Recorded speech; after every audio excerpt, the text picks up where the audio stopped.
राम राम साथियों। तो basically question USA के बेहतरीन कंपटीशन से उठाया गया है, जिसका नाम है William Lowell mathematical competition. Okay, William Lowell Putnam. Okay, mathematical competition जो बेसिकली यूएसए की टॉप यूनिवर्सिटीज के बीच होता है। वहीं के अंडर ग्रेजुएट स्टूडेंट इसमें पार्टिसिपेट करते हैं, जैसे एमआईटी हो गई, ठीक है, स्टैनफोर्ड हो गई, ठीक है, हार्वर्ड, कैलिफोर्निया, प्रिंसटन, ठीक है, यूसी बर्कले, ये सारी यूनिवर्सिटीज के स्टूडेंट इसमें पार्टिसिपेट करते हैं। ठीक है, तो question basically matrices and determinant chapter से है, ठीक है, जो कि 1991 में ये पूछा गया था।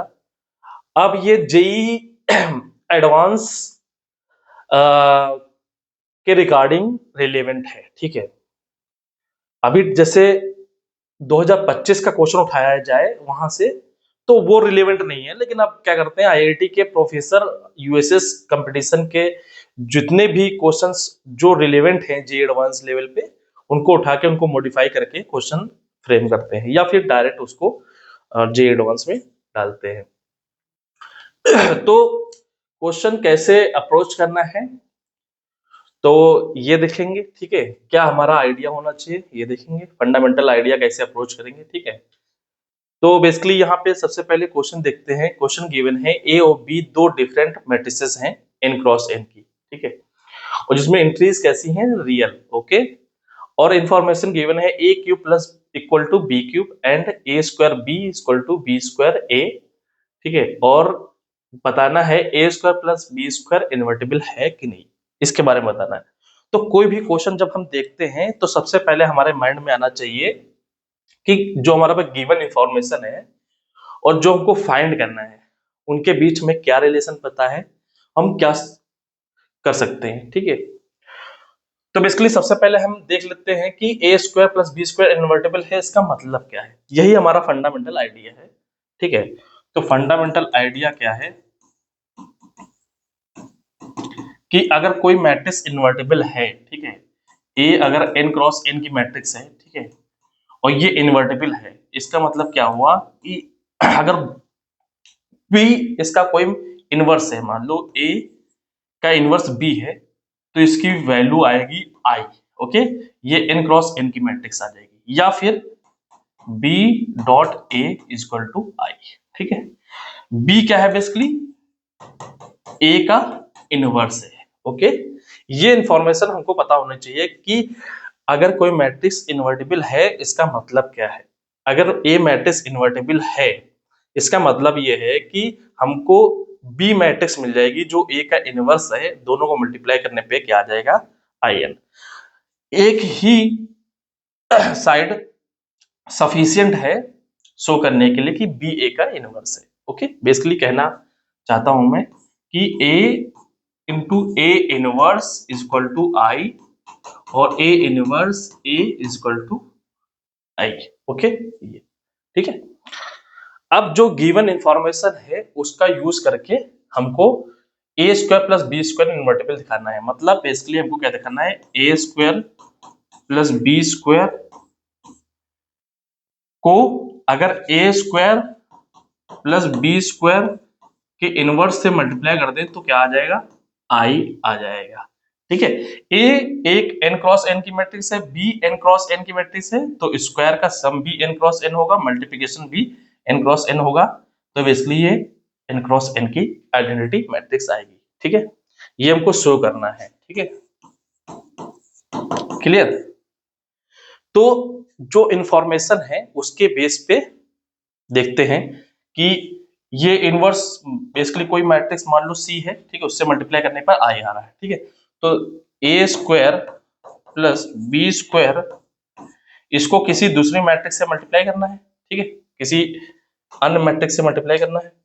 ठीक है, और ऐसी मैट्रिक्स से मल्टीप्लाई करना है कि ये जो गिवन इंफॉर्मेशन है वो यूज हो जाए। ठीक है, बेसिकली क्या गिवन है, ए क्यूब गिवन है, तो ए क्यूब कब आएगा, जब इसको ए से मल्टीप्लाई किया जाएगा तो ए क्यूब आएगा।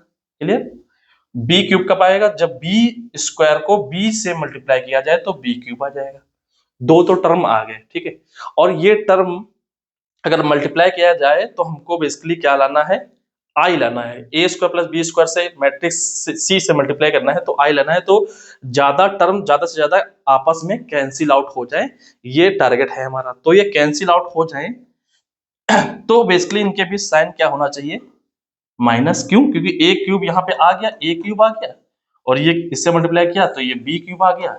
अगर इनके बीच माइनस साइन है तो ये कैंसिल आउट हो जाएंगे।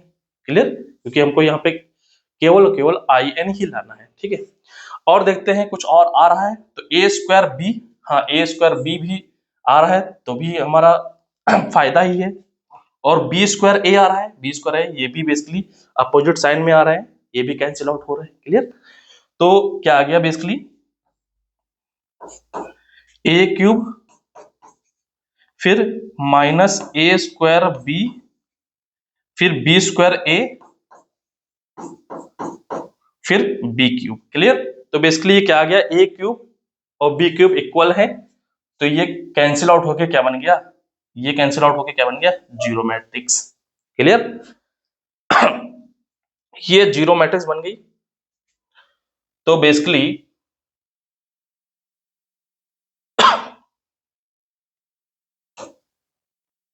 ए square plus B square into A minus B क्या आ गया, जीरो मैट्रिक्स आ गया।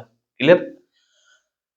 तो अभी थोड़ी देर के लिए हम मान लेते हैं कि A square plus B square invertible है। अगर A square B square invertible होगा तो जो इंफॉर्मेशन हमें गिवन है वो सब आफ्टर सॉल्विंग वो सब क्या आएगा, वैलिड आएगा। ओके, तो इस टाइप की सॉल्विंग को बोलते हैं सॉल्व बाय कंट्राडिक्शन। ओके, तो अगर A square B square invertible है, जो भी आफ्टर सॉल्विंग आएगा वो सब क्या आएंगे, रिजल्ट्स वैलिड आएंगे। क्लियर?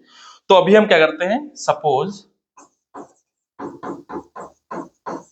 ए square plus B square invertible है। अगर इन्वर्टिबल है तो इनवर्स एग्जिस्ट करेगा, तो इनवर्स से मल्टीप्लाई कर सकते हैं, तो इनवर्स से मल्टीप्लाई कर दो। ठीक है, A square plus B square के इनवर्स से मल्टीप्लाई कर दिया,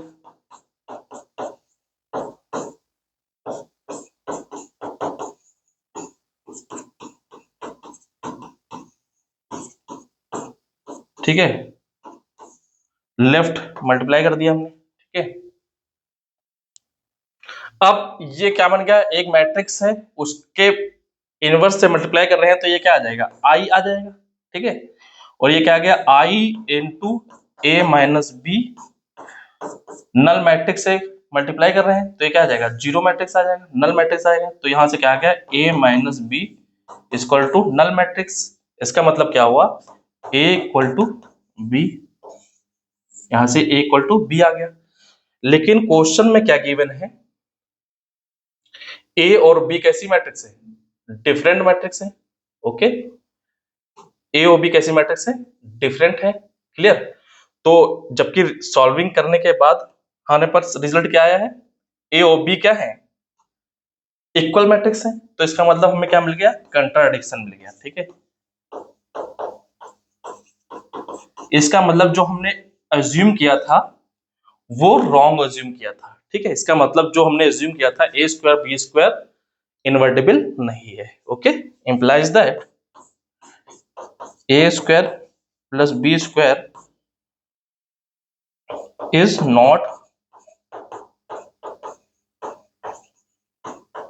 इनवर्टिबल। Okay, clear? तो ये एक तरीका था सॉल्व बाय कंट्राडिक्शन, ये एक बेहतरीन टेक्निक है क्वेश्चन को सॉल्व करने की। ठीक है, ओके, थैंक यू।